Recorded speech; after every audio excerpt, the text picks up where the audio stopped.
የግብጽ ፒራሚዶች ምስጢር፣ የሰው ልጅ እስካሁን የሚያስገርመው ህንጻ።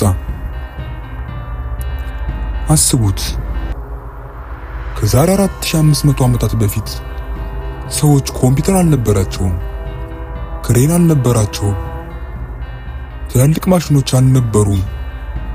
ነገር ግን ዛሬም ድረስ የቆመ ከ146 ሜትር በላይ ከፍታ ያለው በሚሊዮኖች የሚቆጠሩ ድንጋዮች የተሰራ አስደናቂ ህንጻ ገነቡ። ይህ ህንጻ የጊዜ ታላቁ ፒራሚድ ነው። የጊዜ ታላቁ ፒራሚድ የተገነባው ከ4500 ዓመታት በፊት ነው። በዚያን ጊዜ በግብጽ የነገሰው ፈርዖን ኩፍ የሚባል ንጉስ ነበር። ታሪክ እንደሚናገረው ይህ ፒራሚድ ለእርሱ መቃብር እንዲሆን ተገነባ። ነገር ግን እውነት ለመቃብር ብቻ ነበር ወይስ ሌላ ሚስጥር ተደብቆበታል?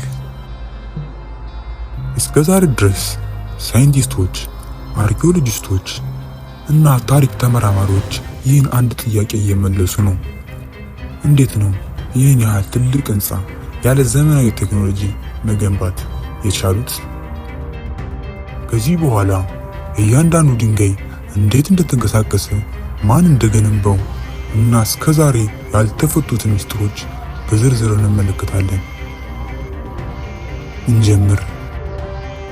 የግብጽ ፒራሚዶች ምስጢር ክፍል 2.3 ሚሊዮን የድንጋይ ቁራጮችን እንዴት አንቀሳቀሱ?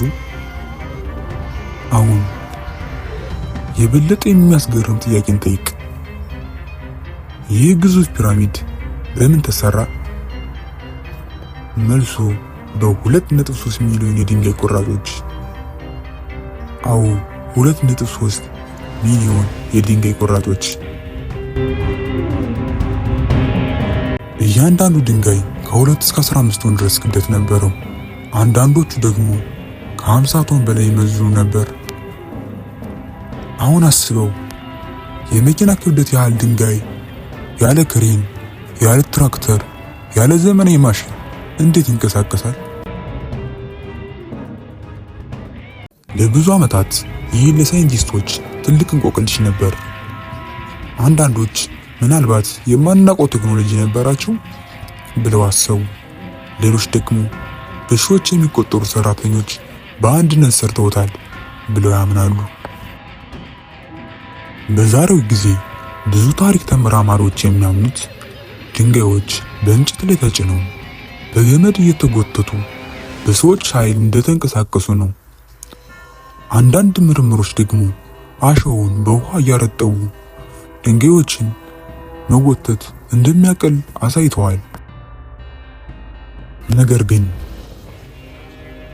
ይህ ሁሉ በቂ ማብራሪያ ነው ወይስ እስካሁን ያልተገኘ ሌላ ሚስጥር አለ? ከዚህ የሚበልጠው ግን ፒራሚዱ እንዴት በዚህ ያህል ትክክለኛ መልኩ እንደተገነባ ነው።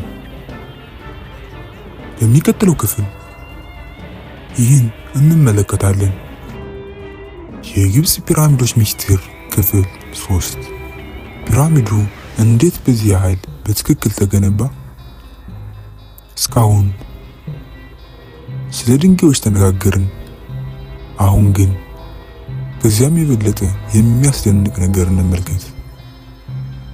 የጊዜ ታላቁ ፒራሚድ በአራት አቅጣጫዎች ማለትም ሰሜን፣ ደቡብ፣ ምስራቅና ምዕራብ እጅግ በሚያስደንቅ ትክክለኝነት ተመስርቷል።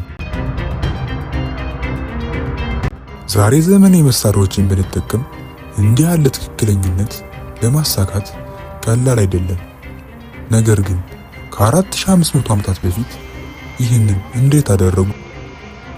ይህ ጥያቄ እስከዛሬ ድረስ ብዙዎችን ያስገርማል። ከዚህ በላይ የሚያስገርመው ፒራሚዱ ከፀሐይና ከከዋክብት አቅጣጫ ጋር ያለው ግንኙነት ነው። አንዳንድ ተመራማሪዎች የፒራሚዱ አቅጣጫ በሰማይ ከሚታየው ከዋክብት በጥንቃቄ እንደሚከተል ያምናሉ። ሌሎች ግን ይህ በጥንታዊ የሥነ ፈለግ እውቀቶች ብቻ ሊብራራ ይችላል ይላሉ። እንዲሁም በፒራሚድ ውስጥ ያሉ አንዳንድ መተላለፊያዎች በጣም ጠባብ ናቸው። አንዳንዶች ክፍሎችም ለብዙ ዘመናት ተዘግተው ነበሩ።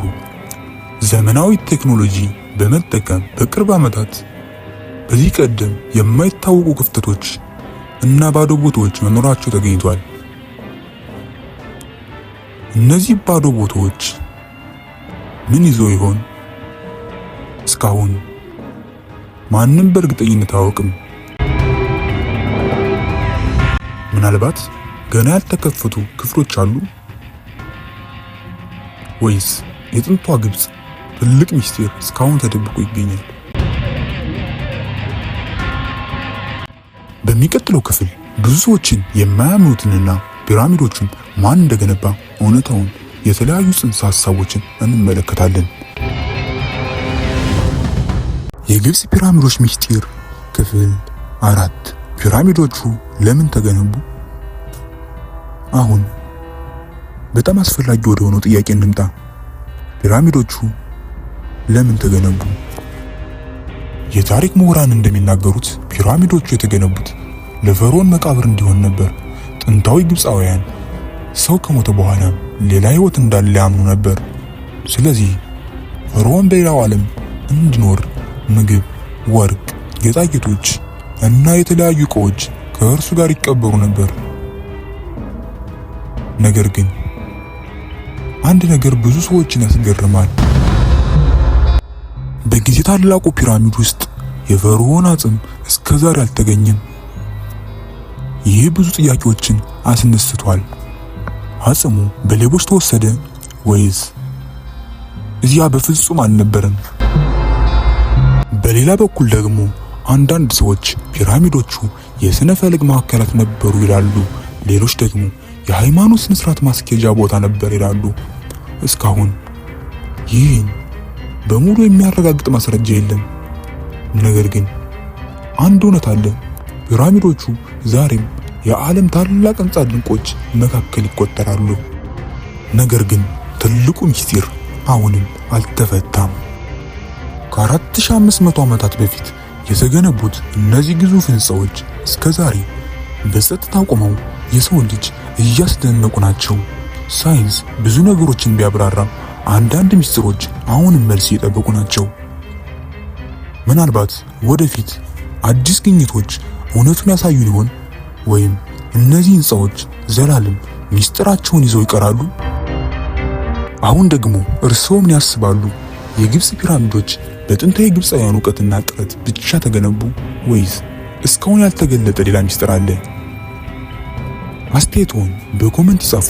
ይህን ቪዲዮ ከወደዳችሁት ላይክ፣ ሰብስክራይብ ያድርጉ።